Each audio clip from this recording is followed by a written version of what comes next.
લોકો ફરી પાછું એક ઘરને સજાવવા ધજાવવાનું, પોતાનું બિલ્ડિંગ એકદમ ચારે બાજુથી પેક કરવાનું, ધૂળ ના આવી જોઈએ, અવાજ ના આવી ચગાવવો જોઈએ, આ બધી તકેદારી રાખવાને કારણે ઘરને, પોતાના બિલ્ડિંગને જે રીતે સીલ કરી દેવામાં આવે છે. ક્રોસ વેન્ટિલેશન આજકાલ નથી થતા લોકોના ઘરોમાં. કોમન કોરિડોર પેસેજ હોય તો એ બંને બાજુથી બારીઓ બંધ કરેલી હોય.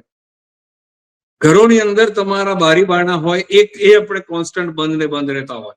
અને જયારે આવી કોઈ પરિસ્થિતિ થાય તો ઘરની અંદરનો જે ઉભો થયેલો, પેદા થયેલો ધુમાડો બને એટલો જલ્દી મકાનમાંથી બહાર નીકળે તો બિલ્ડિંગને પણ સલામત રાખે, તમારા ધુમાડાને કારણે ગુંગળામણ ઓછી થાય અને તમે સલામતીપૂર્વક આગ લાગવાની ઘટનાથી લઈને બહાર નીકળવા સુધી એક શરૂઆતના તબક્કામાં એક સેફટી માર્જિનનો સમય મળતો હોય છે લોકોને.